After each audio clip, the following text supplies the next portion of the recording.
Assalamualaikum warahmatullahi wabarakatuh. Perkenalkan, nama saya Fitriana Ramadhani Laude dengan NIM A1J117062 dari kelompok 6. Dalam video kali ini, saya akan menjelaskan tentang sistem ekskresi.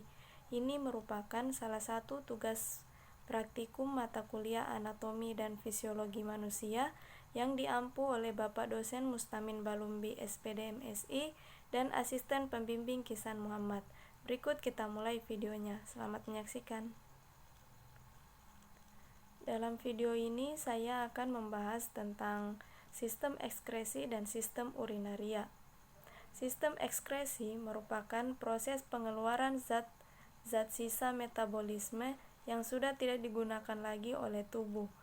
Sisa-sisa metabolisme berupa senyawa-senyawa yang bersifat toksik atau racun, sehingga jika tidak dikeluarkan dapat menyebabkan terganggunya fungsi organ-organ yang ada di dalam tubuh. Organ-organ yang berperan dalam sistem ekskresi meliputi ginjal, paru-paru, hati, dan yang terakhir kulit. Organ ekskresi yang pertama yaitu kulit. Ini merupakan gambar kulit. Kulit merupakan organ yang membungkus seluruh permukaan luar tubuh, sekaligus merupakan organ terberat dan terbesar dari tubuh manusia yang meliputi 16% berat tubuh. Kulit terdiri dari jutaan sel kulit yang dapat mengalami kematian dan selanjutnya digantikan dengan sel kulit hidup yang baru tumbuh. Kulit terdiri dari 3 lapisan utama. Yang pertama yaitu epidermis atau lapisan terluar. Yang kedua dermis, lapisan tengah, dan yang terakhir hipodermis yang merupakan lapisan yang paling dalam. Yang ini. Organ ekskresi yang kedua yaitu paru-paru. Paru-paru merupakan bagian dari sistem pernapasan dan sistem ekskresi. Pada sistem pernapasan, paru-paru berfungsi sebagai tempat pertukaran O2 dan CO2 dalam darah. Pada sistem ekskresi, paru-paru berfungsi untuk mengeluarkan CO2 dan H2O. Paru-paru manusia berjumlah sepasang, yang terdiri dari trakea, bronkus, paru-paru kanan, dan paru-paru kiri. Terletak di dalam rongga dada yang dilindungi oleh tulang rusuk. Organ ekskresi yang ketiga yaitu ginjal. Ginjal merupakan salah satu alat ekskresi yang berfungsi sebagai organ yang mengeluarkan urin. Ginjal berbentuk seperti buah kacang buncis. Bagian luar diselubungi oleh jaringan ikat tipis yang disebut kapsul renalis. Ginjal dapat dibedakan menjadi bagian korteks, yakni lapisan sebelah luar yang warnanya coklat agak terang, dan medula, yaitu lapisan sebelah dalam yang warnanya agak gelap. Yang ini dan yang ini.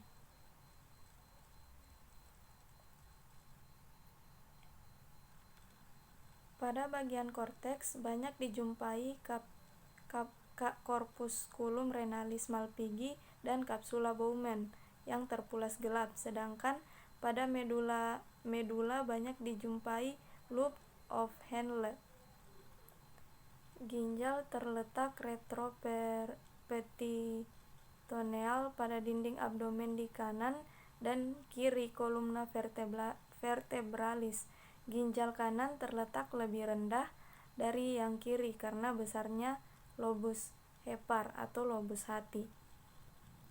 Organ ekskresi yang terakhir yaitu organ hati. Hati berada di dalam rongga perut sebelah kanan di bawah diafragma yang dilindungi oleh selaput tipis bernama kapsula hepatis. Hati berfungsi untuk mengekskresikan getah empedu saat sisa dari perombakan sel darah merah yang telah rusak dan dihancurkan di dalam limfa. Selain berfungsi sebagai organ ekskresi, hati juga berperan sebagai penawar racun, menyimpan glikogen, pembentukan sel darah merah pada janin, dan sebagai kelenjar pencernaan. Hati terdiri dari lobus kanan, lobus kiri, kantung empedu, dan ligamen falciformes. Kemudian saya akan membahas tentang sistem urinaria. Sistem urinaria atau sistem perkemihan adalah suatu sistem tempat terjadinya proses penyaringan darah, sehingga darah bebas dari zat-zat yang tidak dipergunakan oleh tubuh dan menyerap zat-zat yang masih dipergunakan oleh tubuh. Zat-zat yang tidak dipergunakan oleh tubuh larut dalam air dan dikeluarkan berupa urin atau air kemih. Sistem perkemihan atau biasa juga disebut urinary system adalah suatu sistem kerjasama tubuh yang memiliki tujuan utama mempertahankan keseimbangan internal atau homeostatis. Fungsi lainnya adalah untuk membuang produk-produk yang tidak dibutuhkan oleh tubuh dan banyak fungsi lainnya yang akan dijelaskan lagi. Sistem perkemihan melibatkan organ ginjal yang dimana terdiri dari ureter, kandung kemih, dan uretra beserta komponen-komponen pendukungnya yaitu sistem peredaran darah dan sistem persarafan. Ginjal berfungsi sebagai mengatur volume air atau cairan dalam tubuh, mengatur keseimbangan osmotik dan mempertahankan keseimbangan ion yang optimal dalam plasma, dan mengatur keseimbangan asam basa cairan tubuh bergantung pada apa yang dimakan, campuran makanan yang menghasilkan urin yang bersifat agak asam.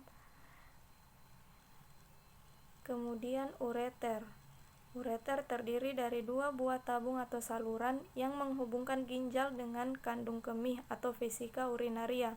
Ureter merupakan lanjutan pelvis renis menuju distal dan bermuara pada vesika urinaria. Kemudian kandung kemih. Kandung kemih disebut juga bladder atau vesika urinaria. Kandung kemih merupakan kantung berongga yang dapat diregangkan dan volumenya dapat disesuaikan dengan mengubah status kontraktil otot polos di dindingnya. Yang terakhir, uretra. Uretra merupakan saluran keluar dari urin yang diekskresikan oleh tubuh melalui ginjal, ureter, dan vesika urinaria.